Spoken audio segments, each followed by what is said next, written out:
Okay, good evening, gentlemen. Sorry for the late start. Okay, so we're going to do a few quick announcements. The first announcement is that we are all aware that we are in the 6 weeks of Shovavim. Yes, that is correct. And the main thing that we try to do in Shovavim is to work on inyanim of Kedusha. Watching our eyes, watching what we think about. That Shovavim has from the Arizal. The Arizal was Megala that these 6 weeks have a very big koyach to fix things in the realm of Kedusha. Now, different places do different things during Shovavim, but what the Arizal said to do was to do a special tikkun of Shovavim, and the Mirz Hashem, the Arizal documented it, basically said what it is. However, it was formalized by the Rashash. And so we have now today, all over, especially in Eretz Yisrael, a lot in New York, but it's happening now all over the globe. It's called the Tikkun Rashash L'Shovavim. In the Tefillah of the Shmona Esrei in Shomei Tefillah, we add a big tefillah called the Anenu of the Rashash. To make a long story short, it's very, very important to do this thing because the Averis, in the realm of Kedusha, yes, we must do tshuva on them, but the Arizal was Megala that tshuva alone is not enough to fix the damage, and he was Megala a tikkun that the Rashash formalized, and you have to really understand Kisvei Arizal to lead this tikkun, and therefore, we did it last year, and we are bringing in Mirz Hashem, a very, very, very chashuv person. His name is Rabbi Menachem Kranz. He lives in Borough Park, and he's one of the most in America. Let's put it this way: outside of Eretz, there's no audio. No. Oh, then how'd you hear me? He doesn't. Oh, okay. 1 minute. Oh no. Okay, there's no audio, guys. Can you? How do you? Oh, audio. Sorry about that. David, thank you very much for letting me know. So I'll just catch you up in 2 seconds.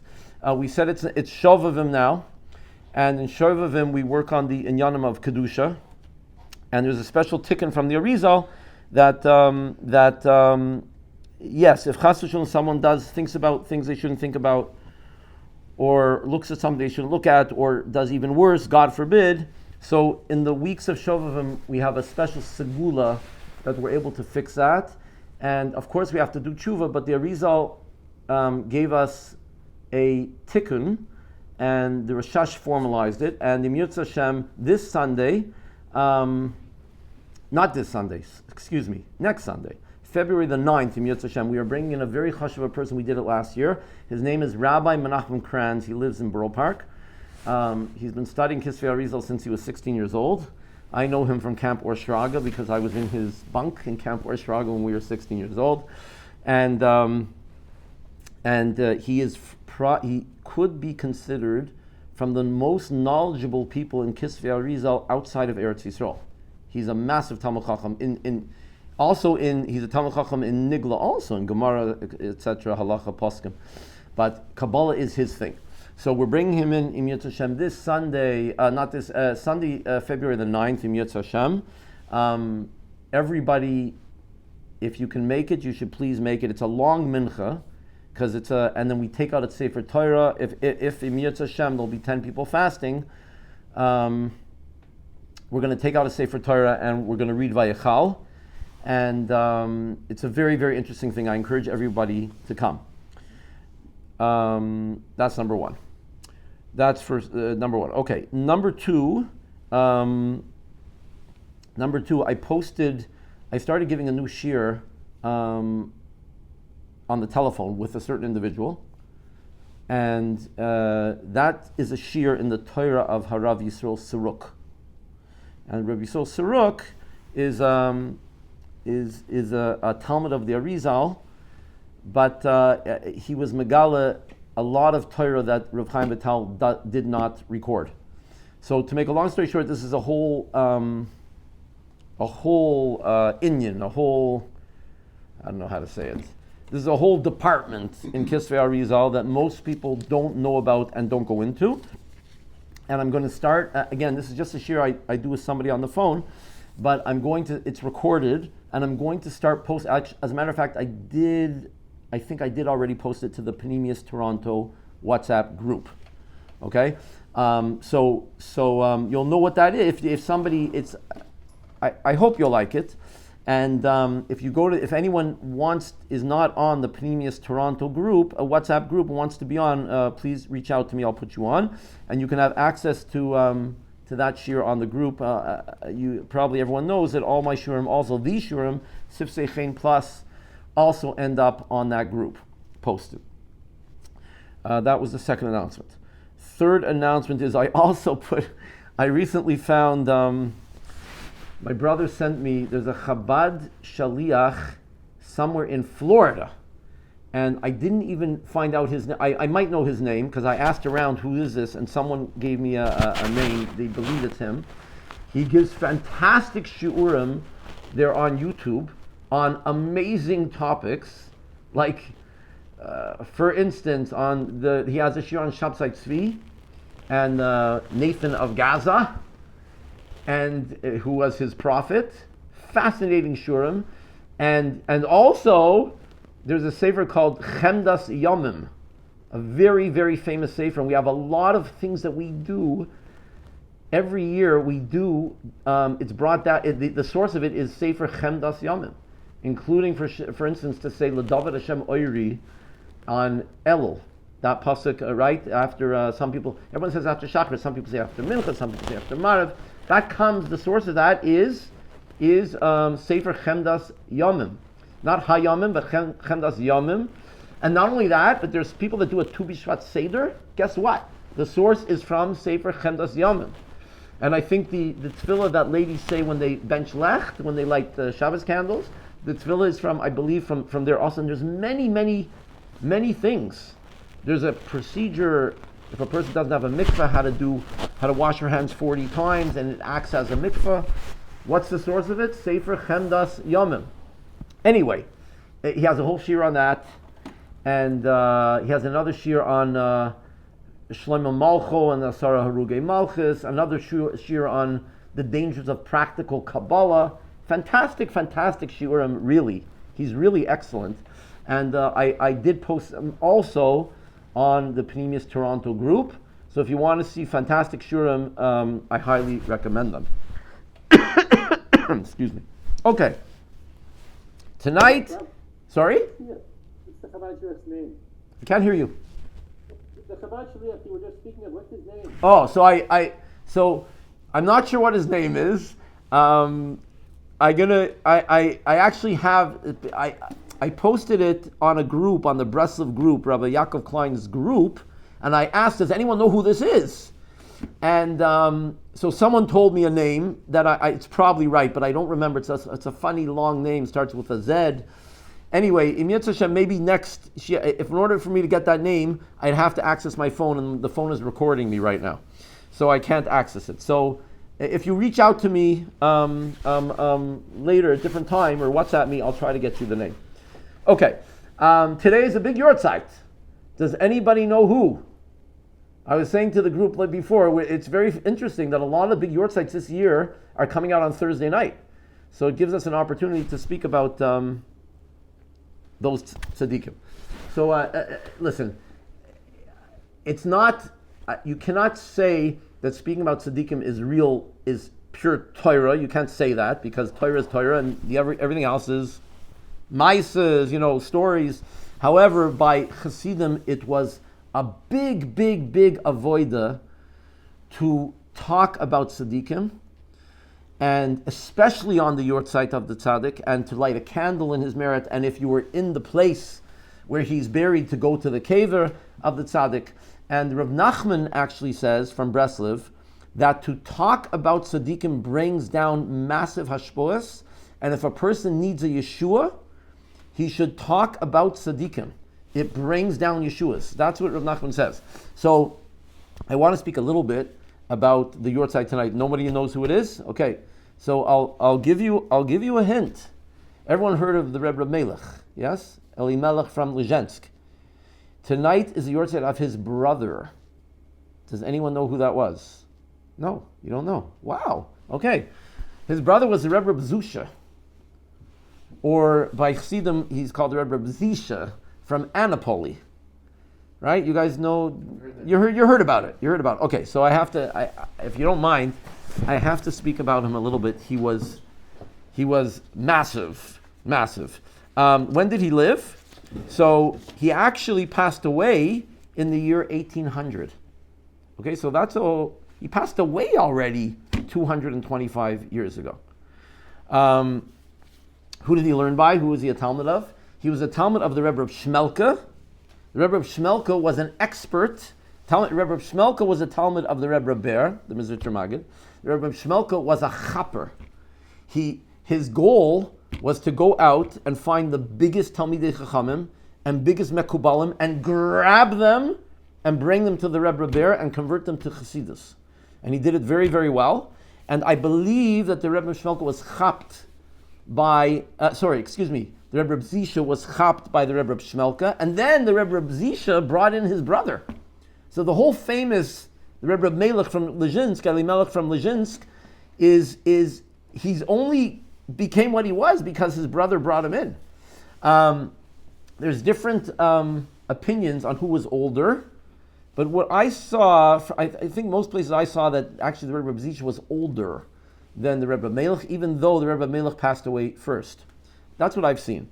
He passed away 15 years apart. First the Rebbe Melech, and then 15 years later the Rebbe Zisha passed away.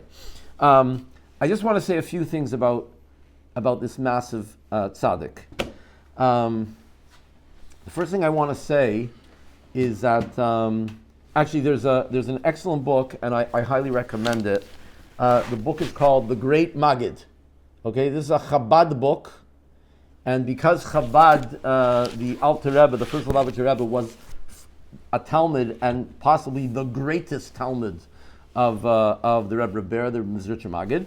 So Rabbi Emanuel Shochet, alav hashalom, who himself knew a lot of Kabbalah and a lot of Chassidus, he wrote a bunch of English books, and one of the books that he wrote is The Great Magid, The Life and Teachings of Rabbi Dov Ber of Mezrich, Volume 1.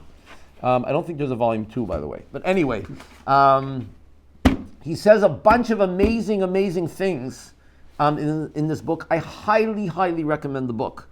But I can't go through everything, but it's very interesting. Sorry, is that the same person as Rav Melech? What do you mean, the same person? Which same person? What does Rav Dover have to do with what we're talking about? I missed something. Rav Dover is the Mizritcher Magid. Yeah. He is the Rebbe of the Rebbe Zisha and the Rebbe Melech. Okay. He's a Rebbe.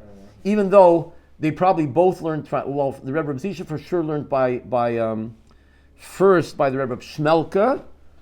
Rebbe Shmelke chapped them. They grabbed them. Whatever. Like I said, he chapped the Rebbe Zisha, and the Rebbe Zisha chapped in his brother. Okay, good? Are we? He was their first Rebbe. He was probably their first Rebbe, but yes. The previous one. Yeah, and then they brought him to the Rebbe Ber, the Mizritcher Magid. And then they became Talmidim of the Mizritcher Magid, like all the other giant Talmidim of the Mizritcher Magid. Good? So far so good? So one very amazing, and I want to tell you something. Chabad generally has more than enough stories and Torah that they don't have to go to other Rebbes. In other words, in Chabad, you'll usually only hear there were, right, he knows because he spent time, Arya spends a lot of time in Chabad. So in Chabad, they had they had 7 Rebbes, 7 Tzaddikim, and all those Rebbes wrote a massive amount of Torah. And there's a massive amount of stories about them. So as a general rule, Chabad doesn't need to come on to other tzaddikim and rebbes and Torah. They have their own. And you don't see a lot of Chabad talking about other rebbes or other rebbes' Torahs. However, because the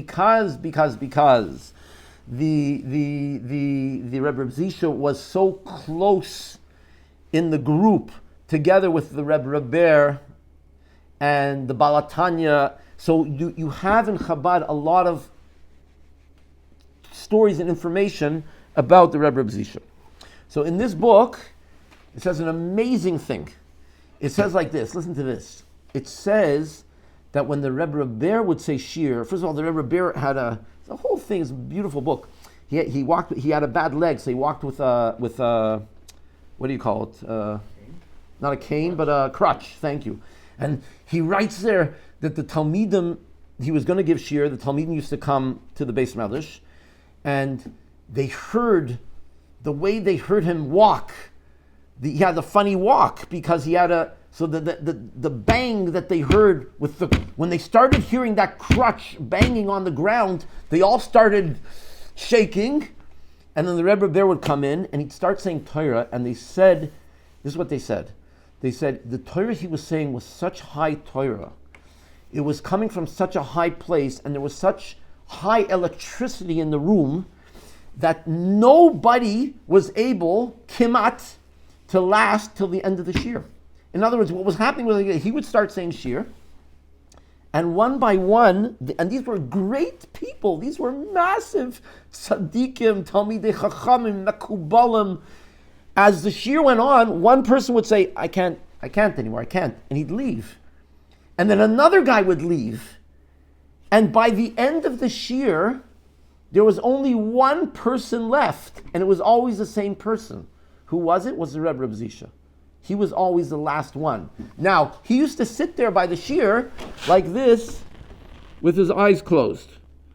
So everybody assumed that, the Rebbe, first of all, believe it or not, and I'm going to be careful how I say this, he was not known for his learning, the Rebbe Zisha. In other words, the other people, the Chevraya, Kadisha, the group by the Rebbe Bear were considered massive Talmidei Chachamim, Mekubalim. The Rebbe Zisha was not known for his learning, believe it or not, even though he was, I think it's Pashat, he was a Talmid Chacham, but he wasn't known for that.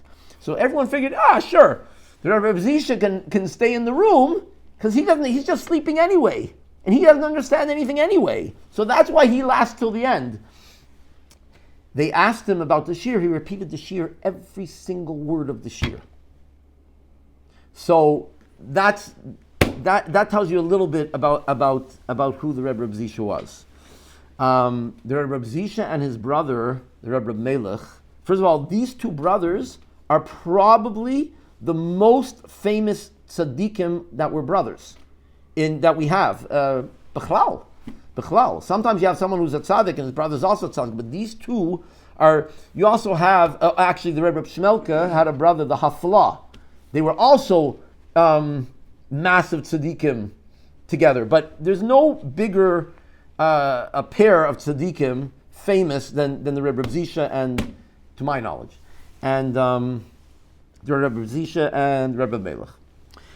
When they were young, they went on a campaign called Gullus. They went into voluntary exile.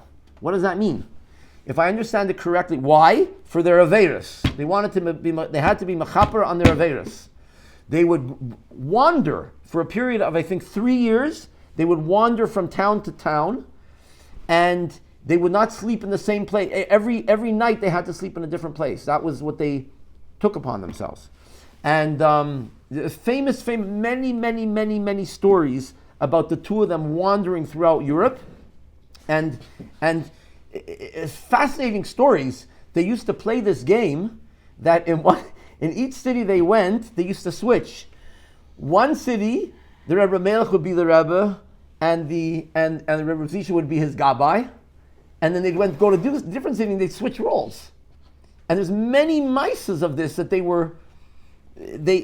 came and they played this game, and they were accomplishing a lot of things in the different places that they wandered. There's a Maisa that there was a place called Ushpitzin. Does anyone know what Ushpitzin is in English? Auschwitz. Oh, God. Yes. So they were wandering through Ukraine and Poland, and they ended up in Ushpitzin, in Auschwitz, and it was time to go to sleep. And the Rebbe Zisha said, I cannot sleep here. I smell the smell of Jewish bodies burning. That's on record from him saying that like 300 Before, years yes, ago, 200 yes, years yeah.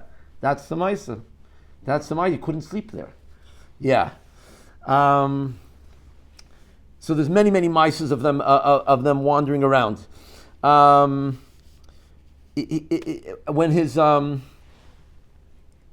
he ended up settling in a place called Annapolis, which is in Ukraine. After the Rebbe Ber was nifter, that's where he ended up. In other words, then he left, I guess, Mizrich, and then that's where he went to. Fascinating tidbit is there was a giant tzaddik. His name was Harav Nosson Adler in Germany, in Frankfurt, and he was a massive Talmud Chacham and a massive Mekubal. They say on him, believe it or not, that he actually hired a person a Sephardi person to teach him how to read Ivrit with a Sephardi pronunciation. Because I don't know exactly why, but it could be he felt that he was big into Kabbalah, and he felt it could be that they had the right proper pronunciation, and for Kabbalistic reasons, he wanted to be able to pronounce the words that way, which was unheard of for a tzaddik like that in Poland or Ukraine, wherever he was, to do such a thing. Now, I told you, I once mentioned in a different shir that the Chassidish tzaddikim, the old Rebbes from the Baal Shem Tov, the Rebbe Ber and his Talmidim, they used to have a thing called Aliyas Neshama. Aliyas Neshama meant that they would go into a room quietly and get into a zone, probably thinking about Shemus, Hashem's names and these kinds of things, and they were able to actually, in their mind, not physically, but in their mind, they were able actually to leave their neshamas left their bodies, and they went places in Shemaim. They went in Shemaim. That's what it says. And a famous story of the Baal Shem Tov that used to see the Or HaChaim HaKadosh. When these tzaddikim went to these places, they used to see each other up there. So the Baal Shem Tov saw the Or HaChaim HaKadosh. Oh, lots of stories about this. This Rav Nosson Adler said, by the way, I believe that this Rabbi Nosson Adler was the Rebbe of the Chassam Sofer, if I'm not mistaken. So it could be he lived in Hungary, I'm not sure. No, he lived in Frankfurt. We said that. He said, listen to what he said. He said, whenever I do this thing called Aliyas Neshama, whenever I go up there, the Rebbe Reb Zisha and the Rebbe Melech are always there before me. They always beat me to it. That's what he said. Whenever he goes there, they're already there. Whatever that means. Whatever that means. Yeah. So I just want to tell you just a few very, very important stories about the Rebbe Zisha, if I can, if you don't mind. They're very important stories. There's one story of there was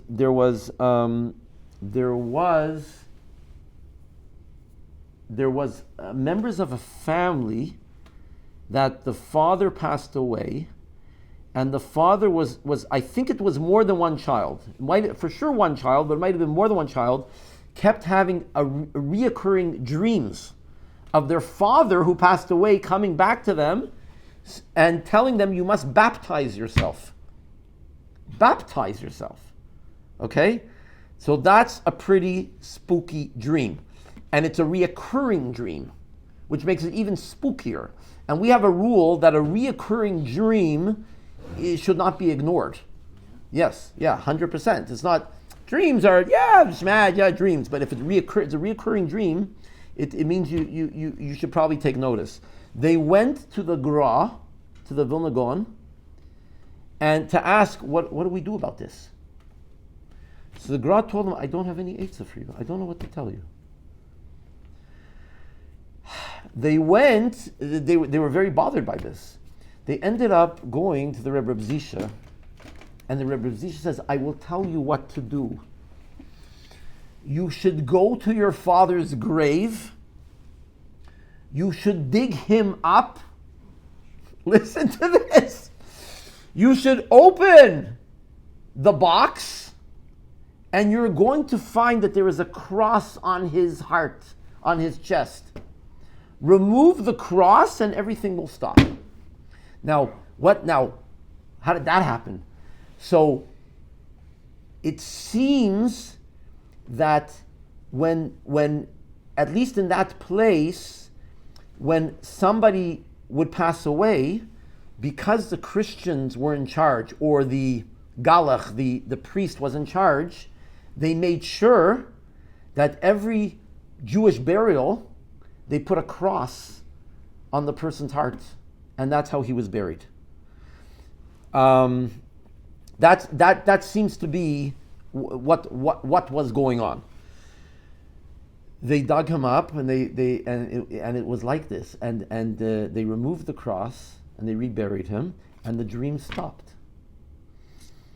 So they went back to the Gra, and they said, "Listen, we just wanted to tell you that we got this eitzah from the Reb Zisha. This is what he told us to do. He was right," and the dream stopped. So, as I said before, the Reb Zisha was not known for his learning. So the Gra said, when he heard this, he said, "There's taka a raya to this in Yerushalmi. I don't think it's an open Gemara in Yerushalmi, but he said there's a hint to this in the Gemara of Yerushalmi. But how the Reb Zisha knew it, it's not even an open Gemara, and who even knows if the Reb Zisha even learned Yerushalmi? But even if he did, it's not even an open Gemara in Yerushalmi. There's a raya, there's a hint to this in Yerushalmi." He said, how the Reb Zisha knew this, I'm baffled. They went back to the Reb Zisha and they repeated what the Gra said to them. And he said, "I'll tell you that he used to refer, by the way, he used to talk to himself, Zisha. When he talked about himself, he said Zisha. He said, Zisha Taka doesn't know the Yerushalmi. But Zisha got it from the same place that Yerushalmi got it from." That's what he said. In other words, the Yerushalmi is written Beruach HaKodesh from Hashem. The information, that's where I got it from. That was what he said. I have to tell you another very important. This mice is actually Torah, and you're going to see why. It's a fantastic Maisa. You know what? Before I forget, I have to tell you a little. Okay, it's two similar Maisas. They came to the certain Talmidim.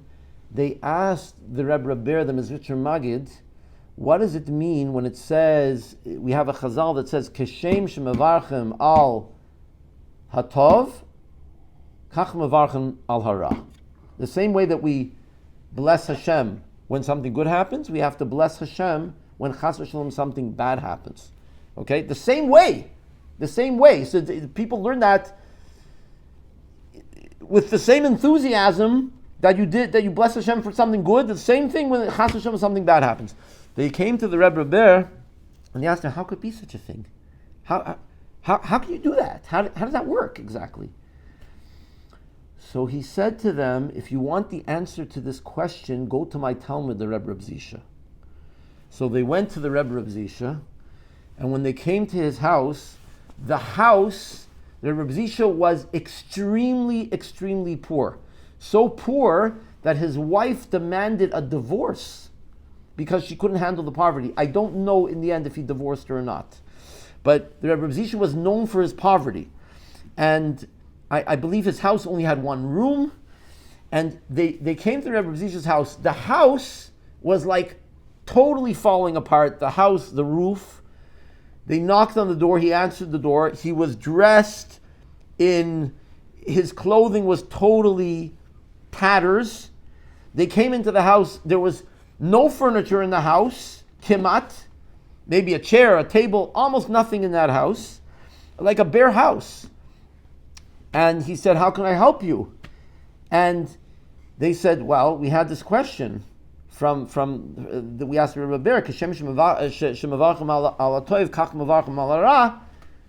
and he said we didn't understand how can a person do this?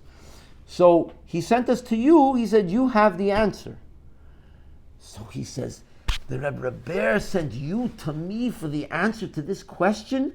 He said, I don't know why he's sending you to me. I have not had a bad day in my life. That was his answer.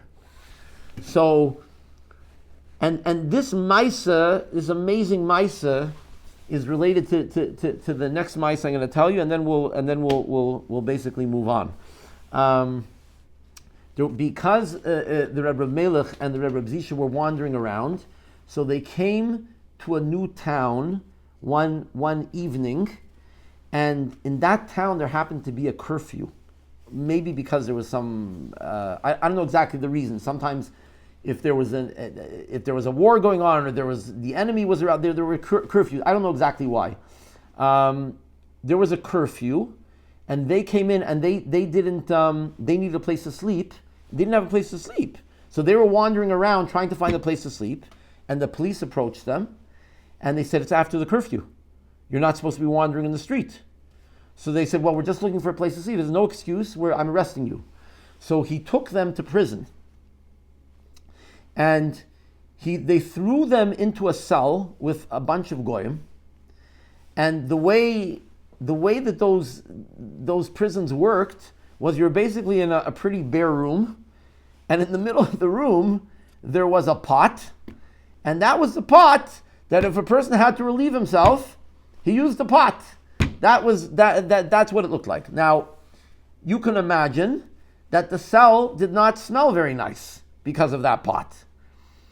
So they came there, and they were put into the cell with all these goyim, and it doesn't smell good. And when it doesn't smell good, the halacha is that you cannot learn Torah there, and you cannot daven there. So here you have the Rebbe Zisha and the Rebbe Melech, and they're in a place with goyim, and they can't even daven, and they can't even learn. So the Rebbe Melech was totally heartbroken. What's he going to do with himself now? And he was very, very, very down, very, very, very saddened from this. And the Rebbe Zisha starts singing and dancing. And he said to him, I don't understand. Why are you singing and dancing? We're in a big mess now. We can't even daven to get out of this. And we can't learn. So he said, brother, don't you understand that this is the Ratzon Hashem? Don't you understand? Why are you being sad? This is what Hashem wants. If Hashem didn't want it, we wouldn't be here. So Hashem has put us in this situation because He wants us here. So do you realize that in the situation that we're in now, that we're not allowed al pi halacha to daven or learn? This is exactly what Hashem wants from us right now, that we should not daven or learn. So we're doing now by not davening or learning, we're doing the Ratzon Hashem. So we should be singing and dancing. So the Rebbe Melech looked at him and said, you're right. So they started singing and dancing, and they were getting so pumped about the singing and dancing that the goyim were like, whoa, what's happening here? And the goyim were bored. So the goyim picked themselves up, and they also started singing and dancing. And they started making a circle in prison. All the Rebbe Melech and the Rebbe Zisha and the goyim, they're making a circle, and they're singing and dancing. And they got so pumped. And the goyim said, why are we doing this? Like, why are we singing and dancing? So they said, why? Because of that pot. So the Rebbe Melech, the Rebbe Zisha, they picked up the pot, and they were singing and dancing, holding the pot. Can you imagine? Because that's the reason they're singing and dancing. So the warden hears, what is going on over here? The warden hears singing and dancing in jail. The warden comes in, says, what's happening over here? So the goyim said, well, we're being very happy because these two Jews are being happy. So he went to the Jews, why are you so happy? So they said, because of this pot. Because of this pot, that's why we're so happy. He said, really? So he said, if that's the case, I'm taking away the pot. So he removed the pot from the cell. Once they removed the pot from the cell, there was no more smell. and the Rebbe Zisha could, and the Rebbe Melech, they could learn, they could daven. This is an interesting story, but there's a lot of depth in this story, and I'll tell you what the depth. I'll tell you one very important angle of this story. If you'll go to the website, what it used to be called JewishHeritageFoundation.org. It's probably still, you could probably still get there if you put that in. But lately he used a different name. It's called KesserTorah.org. KesserTorah.org is somebody, his name is Chaim Zwick, and he lives in Cleveland. A very, very ehrliche person. Very, very knowledgeable in Nigla and Nister. And he has this website that he put together. It could be the best website for Kabbalistic Shurim in the world. But one thing's for sure, in English, it's for sure the best.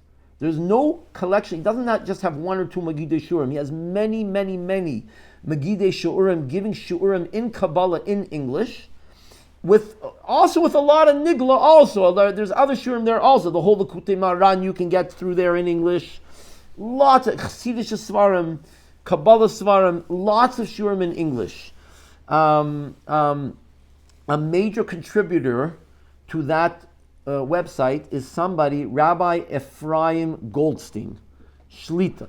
Rabbi Ephraim Goldstein used to live in Borough Park. I know him quite well. And I even ate Shabbos by him, actually, once, with a friend. And in the end, he moved to Tzfas. And he could be someone told me about him that he might be the deepest person in Kisvei Arizal, from the deepest on this planet. Could be. And he has amazing shurim on Tanakh al Pi Kabbalah and on Eitz Chaim. Fantastic shurim. Over there, in one of his shurim, he also has shurim in a sefer called Das Elikim, which is a great introduction to Kisvei Arizal. It's a kitzur of Kisvei Arizal. And he says over there a massive klal. And I just want to tell you what he says. He says there like this. He says, let's take chas v'shulam, a disease. We try not even to say the name of this disease. It's a very, very, unfortunately, it's a common disease. And in Yiddish, they'll call it yena machla, which means that disease. They don't want to say the word even. And sometimes in Yiddish, they'll call it yena maisa, that story. But they don't. People even refrain from saying this, so I don't want to say the word in English, but it's that bad disease, Nebuch, that affects a lot of people. And he said like this. He said, "What? Let's take that disease. What is that disease? That disease, one oifen of that disease, one way that disease works is that in a healthy body in the system, there are red blood cells and white blood cells. That's how a human body works. I don't know too much about this. I can just tell you what he said.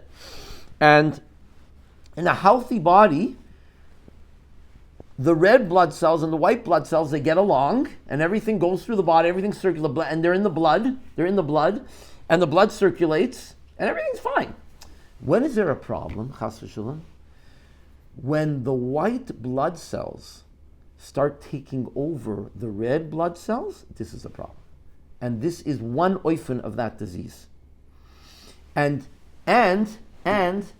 what ends up happening is that, again, when the red blood cells and white blood cells are all in order, everything's in the system, and the system functions like that.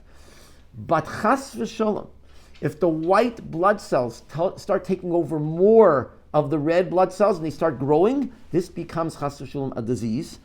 And that disease becomes outside of the system of the body. When it's in the system, everything's fine.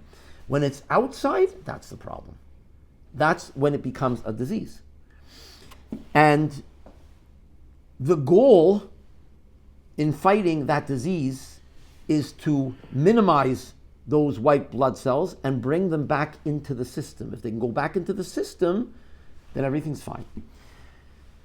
Said Rabbi Ephraim Goldstein listen carefully to what he said. It's very, very important. That as soon as a person labels something bad or evil, you are taking it out of the system. Okay? Hashem created everything. Hashem is good and only good. So everything in the world is good.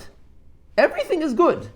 Once you say, oh, this thing is bad, this disease is bad, this person is bad, this book is a bad book, whatever, once this situation is bad, once you do that, you're removing that thing from Hashem's system, and that's what a disease is. But if you can reincorporate that thing back in the system, then everything will be fine. So it comes out like this, that they say a very big segula for a person who has a tzara, something is wrong, a bad situation, is to thank Hashem for the situation and say Gam Zula Toiva and say Kashem Shemavarchim al Hatoiv Kach Mevarchim al Hara. This is good, it's all good, it's all good. Once you label it good and you bring it back into the system, it's mamtik dinim. It sweetens the judgments, it brings it back into the system, and the thing will go away. And this is actually what happened by the Rebbe Zisha and the Rebbe Melech when they were in the prison cell. There was a problem. But they, instead of viewing the problem as a problem, they viewed it as good. It's good, because this is what Hashem wants, it's good. And they started singing and dancing with that pot. What did Hashem do? They reincorporated the bad into the system and made it good. And Hashem made the warden come and remove the pot. So this, sometimes, it's just a story of tzaddikim. Besides the fact that Rav Nachman says, when you talk about tzaddikim and praise tzaddikim and say the stories of tzaddikim, it brings a Yeshua. By Rav Nachman, they once needed a big Yeshua. I think his daughter was sick, I don't remember. And he told 3 stories of the Marasha. He couldn't tell too much stories of, I guess he could have told of Baal Shem Tov. It's interesting. He told of the Marasha. He told 3 stories of the Marasha, and we have the stories that he told. And I think it was his daughter that was not well, and she got better. She had a refuah. So what I'm trying to say is that sometimes the stories of tzaddikim are real Torah. What? No, you're not. You want to? How are you? Welcome. There's it's midwinter break, so people are away, but they say that there's a Marav at 9:45? At the Kolo, where's it? 601? 601 Clark? You know what I'm talking about? There's for sure, we're here. I'm going to go in like 2 minutes. You can join the shir. No, there's not going to be any shir here. There's not going to be any Marav here.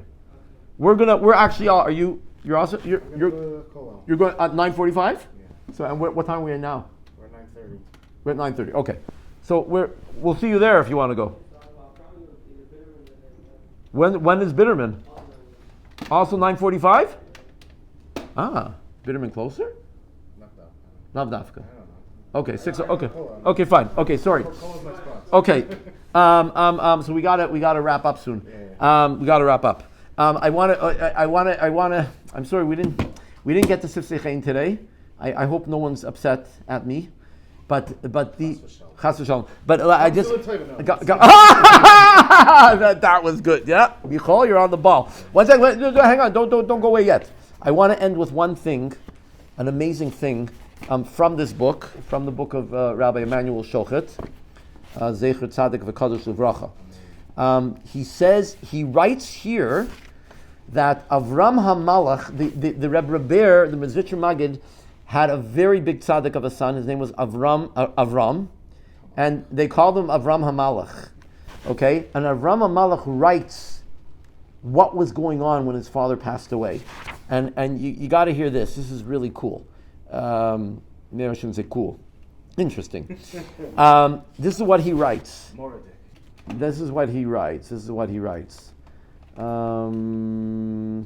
His son Rabbi Avram recalled the other things the Maggid said that day in the presence of himself, Rabbi Yehuda Leib HaKoyen, and Rabbi Shneur Zalman, which is the Balatanya. So these people were there. Rabbi Avram, his son, and this Rabbi Yehuda Leib HaKoyen wrote an amazing sefer called, I think it's called the Or Haganas. I think it's called Or Haganas. A fantastic, I can't go into it now, but he takes one Shem, not Yud Kei Vav Kei, a different Shem, and he tells you in the part throughout Chumash where you find the Shem in Rosh Tevis and Sofei Tevis, and he starts off that this Shem, you can destroy your enemies with this Shem, and you can heal sick people with this Shem, and you can get rich with this Shem. You name it. He writes a whole sefer about this. This is this giant Talmud of the Rebbe Ber, Rabbi Yehuda Leib HaKoyen. Anyway, sorry, it's 9:35. Oh my gosh. Okay, so I'm going to say. Let me go quick. Afterwards, Rabbi Zusya also came. And the Maggid asked, who entered? Rabbi Zalman, was the Shneur Zalman, answered, Rabbi Zusya came. And the Maggid indicated with his finger that he should approach. He grasped him by his right hand and said to him as follows, you, Zusya, you are mine in this world, and over there you will also be next to me, just as the body and soul are joined. Then he asked whether Rabbi Menachem Mendel Vitebsk was present, to which Rabbi Zalman, Rabbi Shneur Zalman, the Balatanya, answered that he was not. He sighed deeply and asked whether Rabbi Yehuda Leib HaKoyen was there. And Rabbi Zalman answered in the affirmative. He looked at him and he said as follows, you too will be in my compartment, for the lips of the Kohen are to keep das. He quoted a pasuk. It's very, very interesting. Usually we would have assumed, and it probably means this, that what he was telling them was, in Shemayim, in Himmel, in heaven, after 120 years, we're all going to be, you guys, forgive me, you two individuals, I love you so much, you're so close to me, that even up there, you're going to be with me. But it's very interesting, if you go to Anapoli, to the Kever, the Rebbe Ber, the Mezritcher Maggid, is buried in Anapoli, because at the end of his life, he moved there, and the Rebbe Zisha is buried there, and the Oregon's Rabbi Yehuda Leib HaKoyen is buried. So it's not, and he doesn't say this here, but we go to Uman, and when we go to Uman, we go to the Kfarim, and I saw, oh my gosh, he said, you'll be with me. I assumed it was an Olam Haba, which it sure is. But even literally, those two are buried with the Rebbe Ber. Zechusam Yagain Aleinu V'Kol Yisrael.